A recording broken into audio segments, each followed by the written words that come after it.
Grand rising to all of my kings and queens doing tremendous things.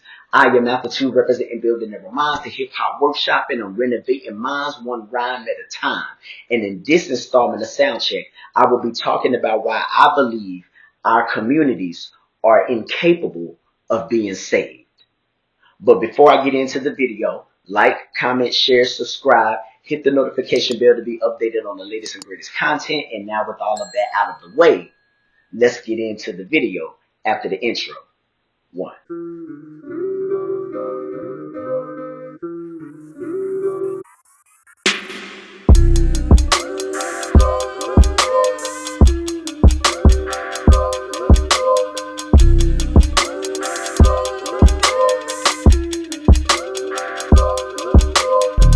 Why do I believe our communities are incapable of being saved? Why do I feel that our neighborhoods, our communities, our schools, everything like that is unsavable? Well, I've been dreading doing a video like this for a long time because of how I thought it would be perceived. But at the end of the day, I'm just going to put it out there. That's what this channel was about, right? That's what Soundcheck specifically is about. It's about getting out ideas. It's about getting out thoughts, opinions, and then having a healthy discussion about these topics whenever we deem fit.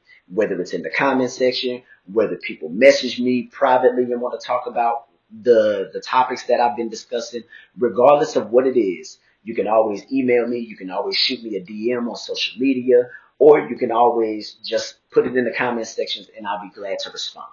But I wanted to talk about why I believe our communities are unsavable or incapable of being saved. In order to save something or someone, that something or someone has to first want the help. They have to first desire the help, ask for the help. And I believe that our communities, the people that are governing our communities. And when I say governing, I don't mean in a political sense. I mean the people that are in our communities, our neighborhood watchmen, our spokesmen and women, our activists in the community. Yes, they do a lot to help the community, to serve the community, whether it's feeding the homeless or whether it's preaching to the youth or whether it's going out and doing a fund drive for kids or a building fund for a church. There's so many things that can be done in the community and that are being done in the community, but it's just not enough because I believe that our communities are too far gone. The reason I say I believe our communities are too far gone is because you can just see it anytime you walk outside. You can see it anytime you turn on the news. You can see it anytime you talk to an individual from your own community who looks, talks, acts, and disseminates just like you, but their views are completely the opposite. And it's disheartening and it's saddening.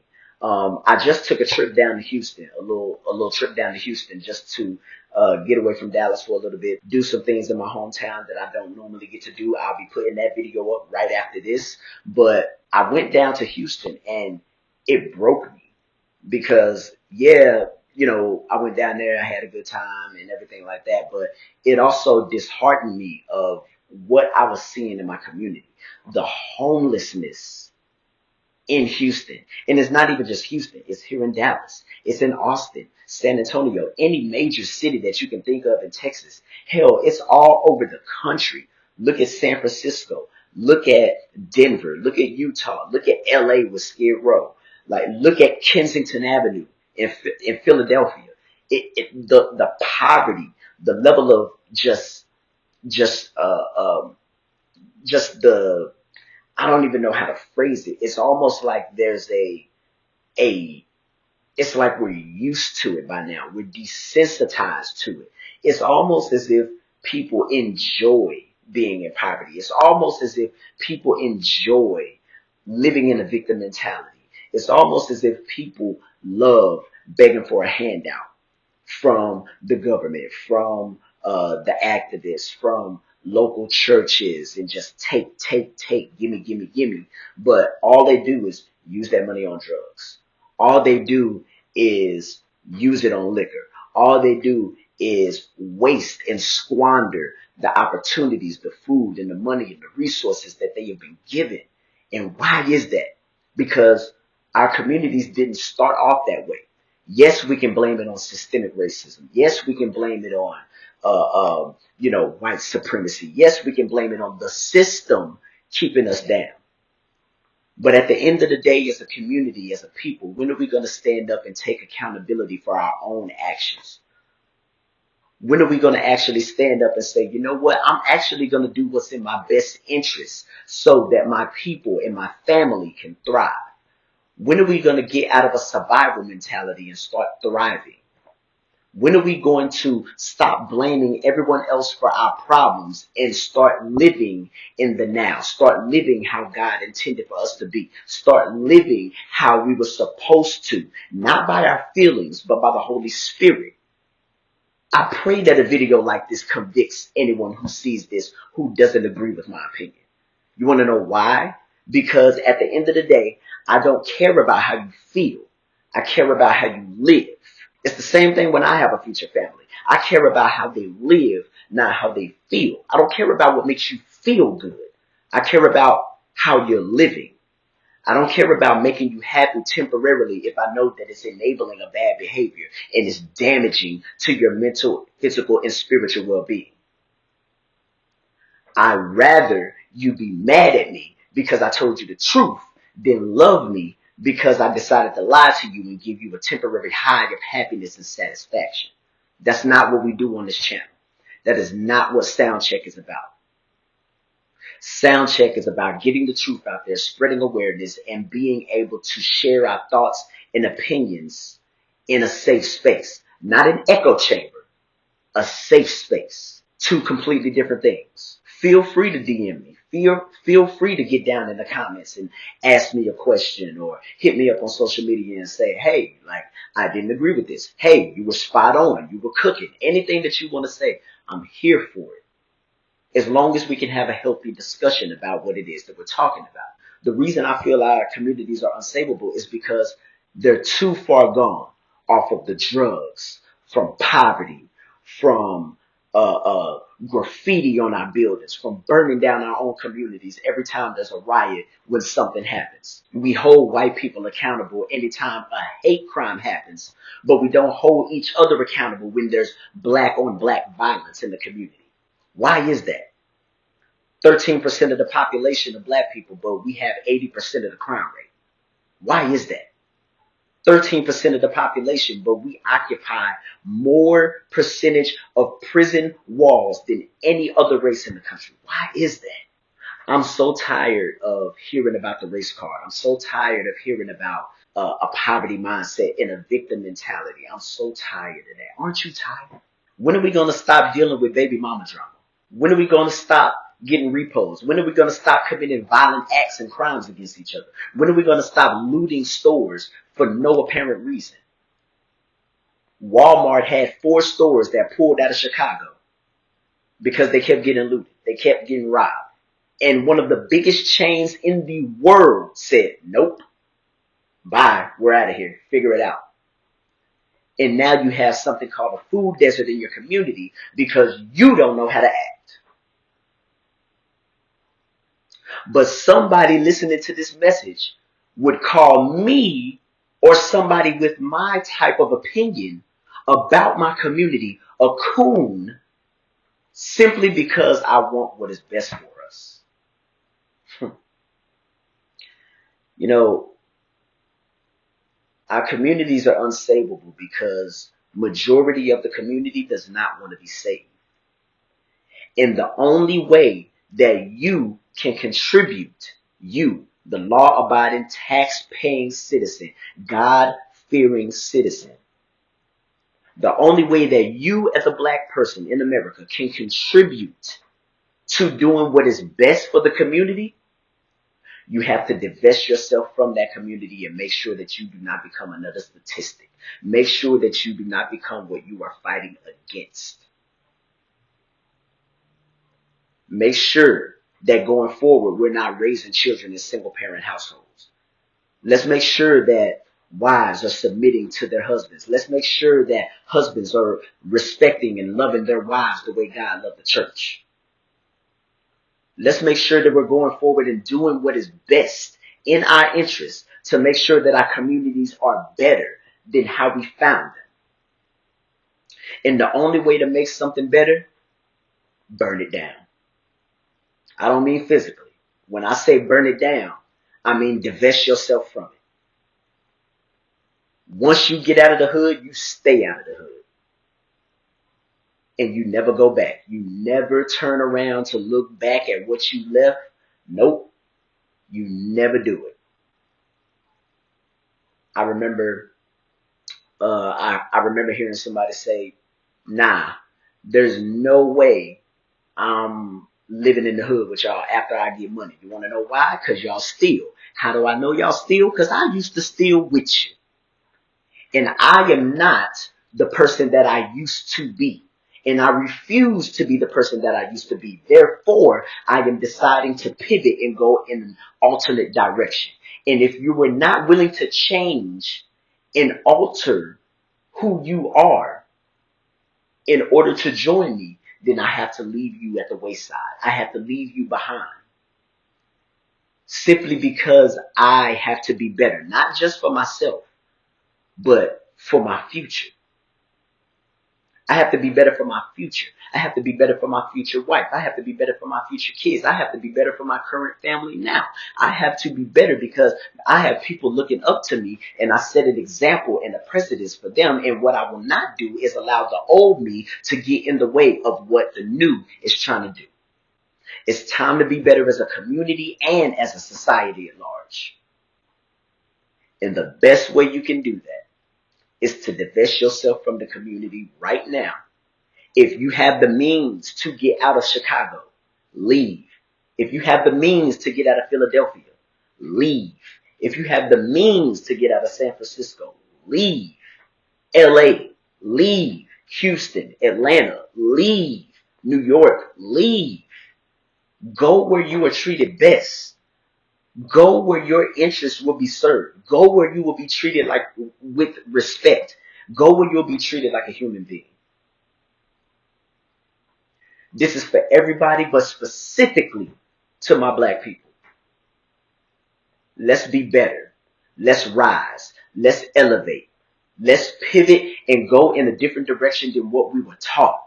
I was riding with a couple of my friends and we were looking at all of the homelessness, all of the poverty, all of the just the struggle that we saw. Tents, carts and baskets full of clothes and full of just unnecessary junk, right? That's been accumulated over the years of poverty, right? We were riding down the street and there was so many homeless people in Houston. It was unfathomable. Poverty knows no bounds. It's in every major metropolitan city with at least a population of 1 million people in the state of America. It is anywhere you look. Utah, Denver, LA, Seattle, Portland, Chicago, Philadelphia, Dallas, Houston, Atlanta, St. Louis, New York. No matter where you turn, there is so much homelessness and poverty and crime and trafficking and just so much defiled stuff going on. It is unbelievable that the laws in this country and the statutes of limitation that has been put in place. It's so crazy that we are living in what I believe is modern day Sodom and Gomorrah. And I was in Houston, and I was downtown on Main Street, the main line of where the train runs, and you just see so much poverty. You see just people who are down and out, whether they got evicted from their homes. You got to remember that a lot of people who were homeless didn't start off that way.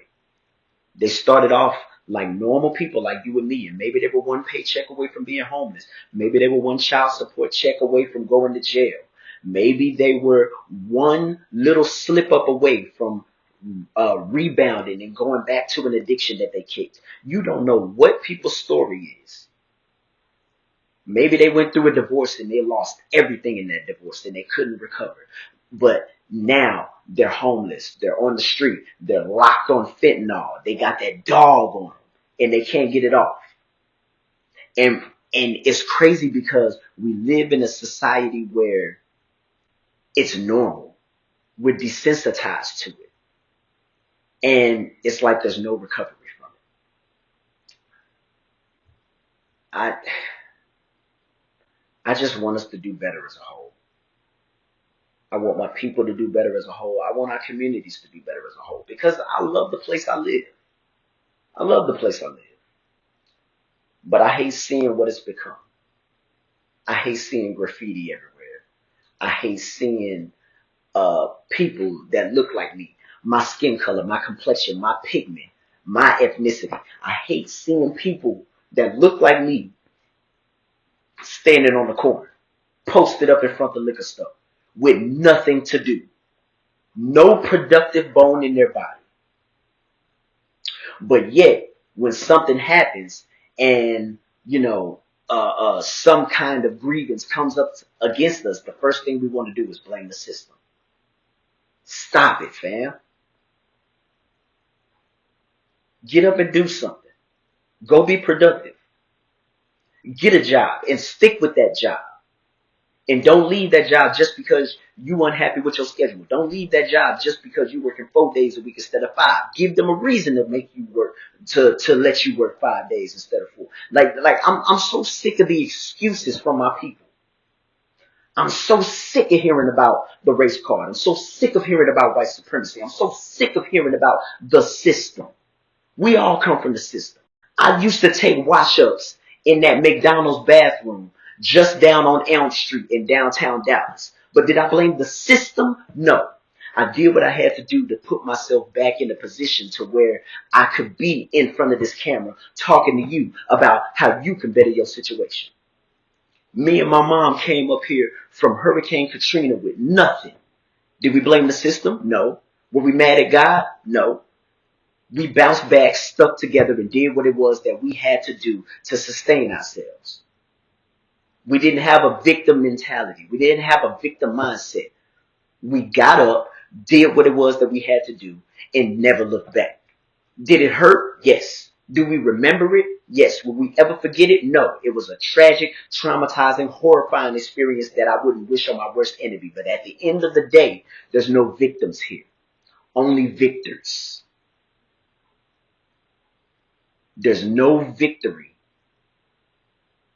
for the victims. And if you wake up every single day saying, woe is me, then I'm gonna pray for you. I really am. The same way how I would want someone to pray for me when I wouldn't even have enough sense to pray for myself. I'm gonna pray for you. Because it's time for us to win. We are living in 2023, the most advanced and technological age that the world has ever seen. And yet we still up here talking about what happened 60 years ago. The reason our communities are unsavable is because what's the point of us looking up to a human to solve our problems? Malcolm couldn't do it. You turned on him. Martin couldn't do it. He was assassinated. Marcus Garvey, Fred Hampton. Like the list goes on and on. Do you want me to keep going? Rosa Parks, Nelson Mandela. Like how many people you want me to name that we all looked up to that could not save the community because the community was unsavable. We was marching 60 years ago and we still marching today. They was protesting 60 years ago and they still protesting today. Stop it, fam. At the end of the day, when are you going to realize that a change is going to come when you start doing something else? Because what you're currently doing ain't working. It's unsavable. Look at Chicago. They literally nicknamed it Chirac because it is so bad up there. They lead every statistic when it comes to the murder rate every single year on average. average. Sometimes a new city may creep in there. St. Louis, New Orleans, Houston. But on average, Chicago is always leading the board of murder capital every single year.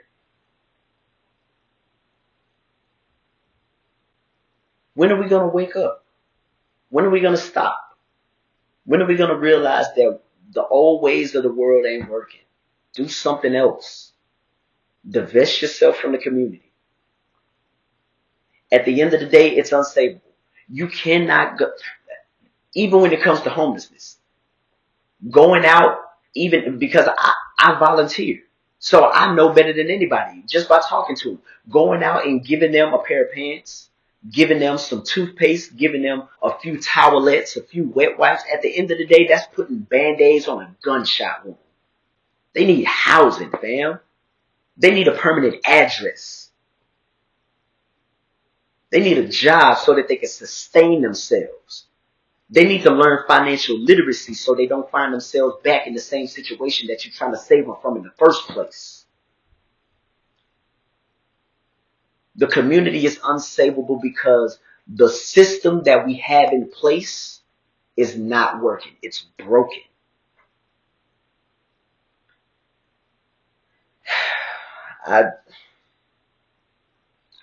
I could go on and on about this topic, but at the end of the day, I'm not going to beat a dead horse. I'm so distraught and so hurt and confused and just disheveled about the things that I see on a daily basis. When I'm on the train, when I'm walking home, going back to my hometown and just seeing the poverty, seeing the homelessness. You see affluent communities, and then right across the bridge, you see nothing but homeless people. You see nothing but boarded up buildings. You see nothing but abandoned businesses that said, we want nothing to do with this part of town. We are leaving. The part of Houston that I stayed in was literally a food desert because all of the stores divested out of that community. And why is that? The only store that was literally in a 15-mile radius was a Fiesta, and they literally have security guards standing by the sliding doors watching the entrance and exits every time somebody comes in and out of the store. It's wild, fam.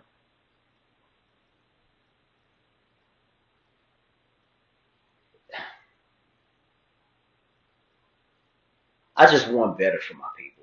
I just want better for my community. I want better for just society at large, man. And it's disheartening to see just how much nobody cares. We walk over homeless people every day as if it's nothing. We don't even see them. They don't even exist. We look at abandoned buildings in our community and we just leave them there to rot. We leave them there to decay and become dilapidated and just destroy the property value in our communities. We look at the graffiti as works of art, and it's not art. It's literally destroying the value of what it is that you have to live in. But we celebrate the worst things for us, and we champion the worst things for us, but then we call whatever is best for us lame. That's the world that we live in. I hope this message, I hope it touches you in some kind of way that is conducive to you changing your lifestyle. Or if you've already changed and you feel how I do, I hope it's conducive to you actually helping somebody else change their lifestyle. Maybe somebody seeing this will be touched by this and decide that they want no parts of what it is that they see in society. Because aren't we tired? Aren't we tired yet? Or are we just deem it as normal? Because if this is normal, I want no parts of it. Anyways, I'm not going to beat a dead horse. This video is going on way too long. It's just me ranting.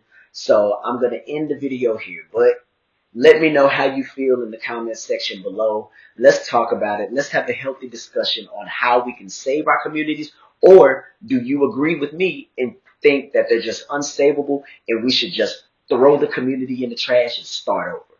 Because that's what I believe. But I digress. I am Alpha 2, representing Building Never Minds, the hip hop workshop, renovating minds one rhyme at a time. Like, comment, share, subscribe, and hit that notification bell to be updated on the latest and greatest content. And until the next installment of Soundcheck, I will see you guys when I see you guys. Peace. One love.